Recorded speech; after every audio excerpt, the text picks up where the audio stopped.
Good morning, students. How are your studies going on? I hope you have been going through your lessons daily and preparing your notes also. If you have any difficulty or any confusion, you are always free to ask me. So, yesterday we have completed the topic What makes India a federal country, and there we have studied what is the actual division of power that is being made by our constitution.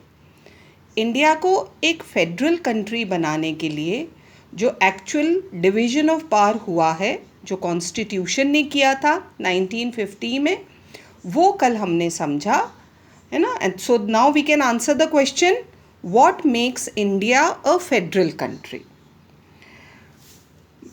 And now going with today's topic, how is federalism actually practiced in India? कल जो समझा था वो सारा theoretical part था. And last 2 days से जो हम पढ़ रहे हैं topic, that was all theoretical part. वो सब बातें पढ़ी हमने जो हमारे कॉन्स्टिट्यूशन में लिखी गई हैं और हम उन्हें फॉलो कर रहे हैं जैसा भी है. बट प्रैक्टिकली इंडिया में क्या हो रहा है, that we are going to understand under this topic, that how is federalism actually practiced in India. You know, India became federation or a federal country in 1950. जब हम इंडिपेंडेंट हुए, हमने हमारे कंट्री को फेडरेशन के प्रिंसिपल्स के अनुसार बनाया. ऑल दो 7 प्रिंसिपल्स, कैरेक्टरिस्टिक्स ऑफ फेडरलिज्म जो हमने पढ़े थे. फिर हमने इंडिया को क्या नाम दिया?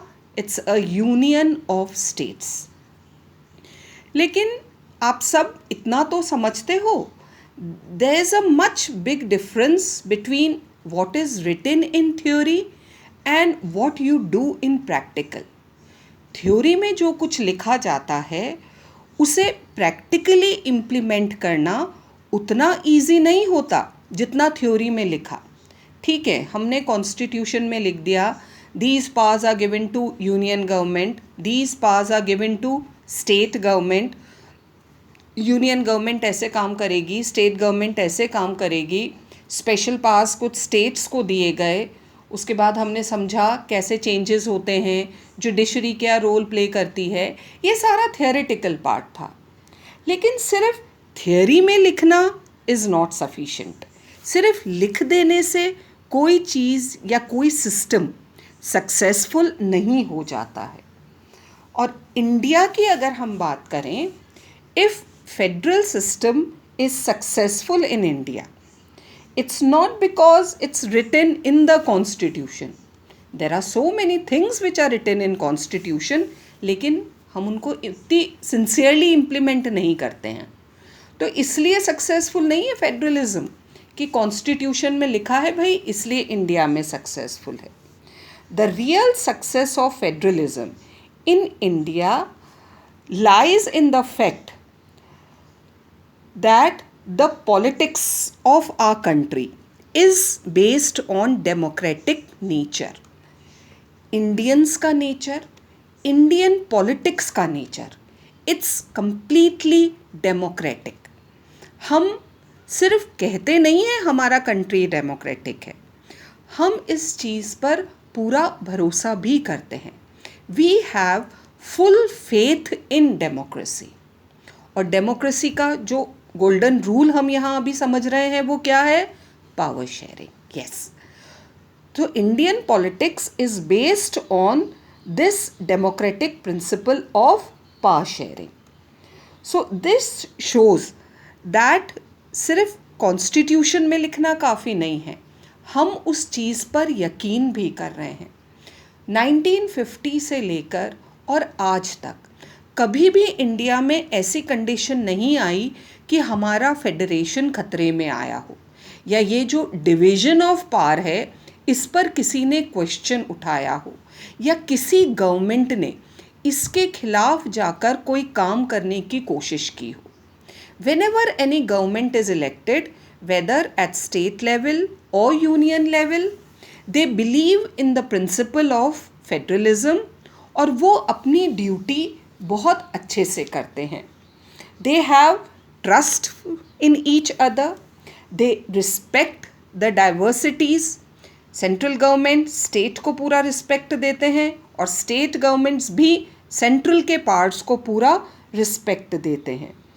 और मिलजुल कर रहने की जो हमारी बात है, the Indian culture of living together, ये एक बहुत बड़ा सक्सेस पॉइंट है इंडियन फेडरेशन के पीछे. जो आज हम सक्सेसफुल हैं इतने, उसका बहुत बड़ा कारण यही है that we all believe in living together. So now one by one we will see here in this topic हमारा फेडरेशन जो आज इतना सक्सेसफुल है, फेडरलिज्म सक्सेसफुल वर्क कर रहा है, तो प्रैक्टिकली क्या प्रॉब्लम्स आई और कैसे हमने इनको ओवरकम किया. 1950 से लेकर आज तक कुछ चीज़ें हम यहाँ डिस्कस करेंगे. Now if you can see the map given here, if you can see the map clearly, किसका मैप है ये? It's the political map of India. Generally हम सब काफ़ी रेगुलरली ये मैप देखते हैं. If you can recognize the various states that are given in this map, आप रिकग्नाइज भी कर सकते हो कौन से स्टेट्स हैं. थोड़ा सा लेटेस्ट मैप जो अभी आपकी लेटेस्ट बुक्स में आएगा वो थोड़ा चेंज हो सकता है, जम्मू कश्मीर चेंज हो सकता है या वट एवर इट इज़, लेकिन वो हम लेटेस्ट बुक में देखेंगे. लेकिन सम वॉट 95% यही वो मैप रहेगा. If you can recognize, if you can see the map that is given here, आप स्टेट्स समझ सकते हो, इसमें नाम पढ़ सकते हो, you know all the states, कहाँ ये सिचुएटेड है, ये सब पढ़ सकते हो. अब मैं आपको एक और मैप दिखाती हूँ. Now can you see this map? कब का मैप है ये? It's the map of India in the year 1947. Just see minutely, can you recognize the change between the two maps? जो पहले मैप हमने देखा था और जो ये मैप अभी आप देख रहे हो, इसे थोड़ा सा ध्यान से देखो बच्चों और बता सकते हो क्या चेंजेस आए हैं. ध्यान से देखो मैप को और अब मुझे बताओ what are the changes between the two maps. जो पहले हमने मैप देखा था जो कि मॉडर्न इंडिया का था, and this is the map of India in 1947. You can very clearly recognize the difference between the two maps. सबसे पहले तो बाउंड्री का डिफरेंस है. उसके बाद recognize the name of the states that are given here. हमारे state का नाम क्या है? Just see clearly, it's Rajputana and today we call our state as Rajasthan. State के नेम्स चेंज हुए हैं और भी कुछ स्टेट्स के नेम चेंज हुए हैं. Go through the map minutely. Boundaries change हुई हैं स्टेट्स की. और भी एक दो डिफरेंस हैं which you can recognize here. You can see these map, two maps. कुछ प्रोटेक्टेड स्टेट्स वहाँ दे रखे हैं, बॉर्डर्स चेंज हुए हैं. So this is it. So coming back to the same map again, that is of modern India. Difference समझ में आया बच्चों? 1947 में हमारा इंडिया कैसा था और आज 2020 या जैसा आपके मैप में यहाँ दे रखा है इन द ईयर 2006 इंडिया में कितने सारे चेंजेस आए. तो यही हम सबसे पहले डिस्कस करेंगे, that is the formation of linguistic states. क्या टॉपिक है आज का हमारा? The formation of linguistic states. Let me give you the meaning. What is the meaning of linguistic states? Linguistic states means states made on the basis of language. Same language बोलने वाले लोग जब या language के base पर कोई state form किया जाता है, that is known as linguistic states. So this was the first major test that the Indian Federation faced just after the independence. यह हमारी पॉलिटिक्स के सामने, हमारे लीडर्स के सामने जो सबसे पहला चैलेंज आया था वो था फॉर्मेशन ऑफ लिंग्विस्टिक स्टेट्स. पुराना मैप अभी हमने देखा, सच large states having diverse population. तो बहुत अलग अलग तरह के लोग एक ही स्टेट में रहते थे. फिर जब चेंजेस अगर आप नोटिस करोगे मॉडर्न डे वाले मैप में तो देखोगे बहुत सारे जो पुराने स्टेट्स हैं, ओल्ड स्टेट्स हैं, they are not present today and many new states have been formed. So और नेम्स भी ऑफ कोर्स चेंज हुए हैं जैसा हमने डिस्कस किया. Now in 1947 when Indian states were being formed, many new British states were there जिन्हें India या India बोला गया था, जो ब्रिटिशर्स इंडिया को फ्री करके गए थे. And remember there were so many different princely states also. So अगर सबको इंडिपेंडेंट स्टेट या अलग स्टेट बना देते, I already told you the number earlier that there were more than 650 princely states in India. अगर उन सब स्टेट्स को इंडिपेंडेंट बना देते तो सोचो आज इंडिया में कितने स्टेट्स होते. Leave aside the whole of India, let's talk about Rajasthan. हम अगर राजस्थान की बात करें तो राजस्थान में जो ब्रिटिशर्स के अंडर डायरेक्ट कंट्रोल में जो एरिया था that was only Nasirabad and Ajmer. ये वो एरिया था which was directly ruled by the British. Most जो बाकी का हमारा राजस्थान है that was ruled by various kings and princes. Jodhpur एक अलग राज्य था, Jaipur was a different state, then Chittor was a different state, or Bundi was a different state, Kota was different and so many. Alwar अलग और धौलपुर अलग एंड वॉट नॉट. कितने सारे राजा हो गए और इतने सारे राज्य हो गए. अब इन सबको ज्वाइन करके राजपुताना बनाया गया. दैट्स अ डिफरेंट प्रोसेस, वो हमारे कोर्स में नहीं है. लेकिन इन सबको अगर इंडिपेंडेंट कर देते तो कितने सारे राज्य हो जाते. तो सबसे पहले तो इनको ज्वाइन करके क्या बनाया गया, राजपुताना बनाया गया. Earlier name of Rajasthan was Rajputana. ऐसे ही और बहुत सारे स्टेट्स थे जो इंडिया में थे. तो ब्रिटिश इंडिया भी था और प्रिंसली स्टेट्स भी थे.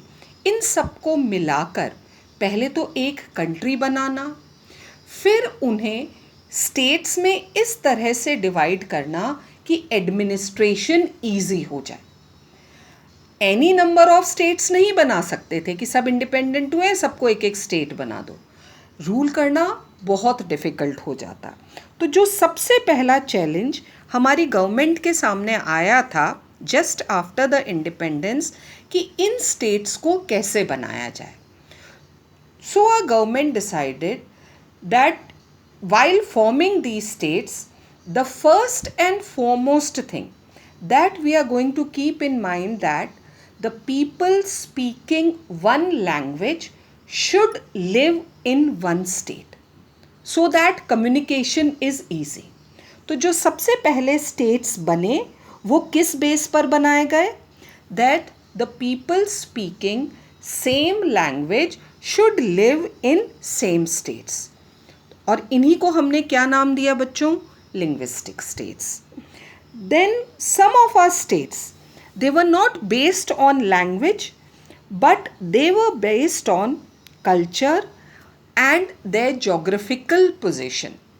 स्पेशली जो हमारे नॉर्थ ईस्ट में स्टेट्स हैं लाइक नागालैंड है, असम है, अरुणाचल प्रदेश है, all the states were based on the geographical identity. बहुत छोटे छोटे स्टेट्स हैं ये. एक तरफ तो देखो आप, Rajasthan is such a big state, Uttar Pradesh is such a big state, Madhya Pradesh, Maharashtra, Tamil Nadu, such big states. एक तरफ तो इतने बड़े स्टेट्स बनाए गए.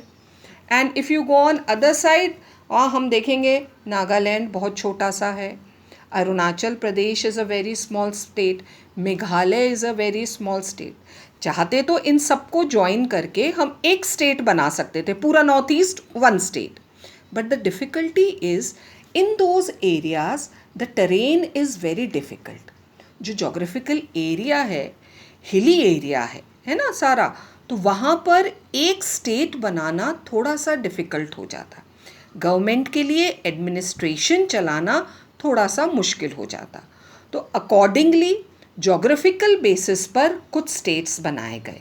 लेटर और बड़े स्टेट्स डिवाइड हुए, like Uttar Pradesh was divided between Uttar Pradesh and Uttarakhand.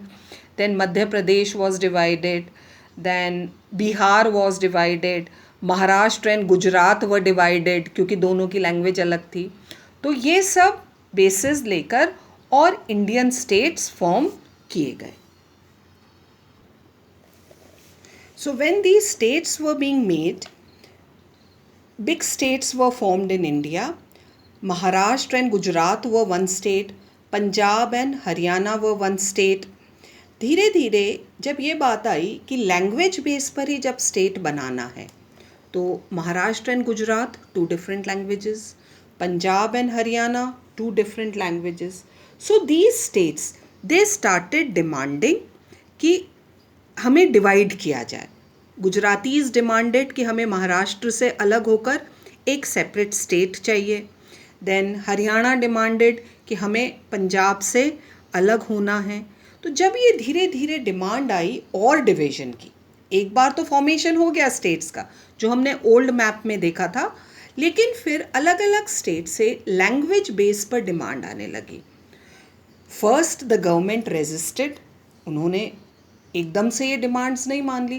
भाई ऐसे अगर डिवीजन होते रहे स्टेट्स के तो a day will come when whole of India will disintegrate. पूरा इंडिया बिखर जाएगा, अलग हो जाएगा, डिवाइड हो जाएगा. बहुत टाइम तक तो इसको रेजिस्ट किया गया. लेकिन फिर सेंट्रल गवर्नमेंट को लगा कि नहीं, इन स्टेट्स को डिवाइड कर देना चाहिए, बिकॉज ऑपोजिशन बहुत ज़्यादा आ रहा था and people were agitating too much. Then our central government decided कि ठीक है, we'll divide these states on language base. So Maharashtra was divided into Maharashtra and Gujarat. Punjab was divided into Punjab and Haryana and so on. But our experience show children, linguistic states का हमने भले ही division कर दिया हो, लेकिन experience बताता है कि डिवीजन होने के बाद all these states have developed a lot. Remember, in the beginning I told you that Indian federalism is successful in India because we respect the diversity. हम अपने कंट्री के साथ साथ अपनी डाइवर्सिटी को भी रिस्पेक्ट करते हैं. We believe in unity as well as diversity. So after these states were disintegrated, it has been seen, experience shows that all these states have developed a lot. So this was the first test that a federation faced, formation of linguistic states. ये वो test था जिसमें हमारा Indian federation पास हुआ. States divide हुए, बाद में भी हुए. मैंने आपको कुछ अर्ली एग्जाम्पल्स दिए हैं. Later also some states were divided. Andhra Pradesh was divided in Telangana and so other. We have seen now Jammu and Kashmir भी अलग अलग यूनियन टेरिटरीज में डिवाइड हुआ है. But we have seen, experience shows कि जो भी states अलग हुए हैं अपने मदर स्टेट से, वो कंट्री से अलग नहीं हुए हैं. Internally only India has more number of states now. और डिवीज़न होने से ये हो गया कि एडमिनिस्ट्रेशन में फ़ायदा हो गया. The government is able to run administration properly. So I hope you understood the topic that I discussed here, that is the formation of linguistic states. तो जब हम ये टॉपिक प्रिपेयर करेंगे, how federalism is practiced in India, we are going to discuss certain topics. So today I discussed the formation of linguistic states. Old India कैसा था, new India कैसा है, what changes have occurred over the years 1947 से लेकर, और जो present day India है उसमें क्या क्या चेंजेस जो कि आपने दोनों मैप में देखे, और उसके बाद किस बेसिस पर स्टेट्स फॉर्म किए गए, डिमांड क्यों आई लिंग्विस्टिक स्टेट्स की, and how did our central government solve this issue. So this was the lesson for you today. Prepare the notes, and tomorrow we'll discuss another topic of Federation of India, that is the language policy of India. But for today you have to prepare about the formation of linguistic states.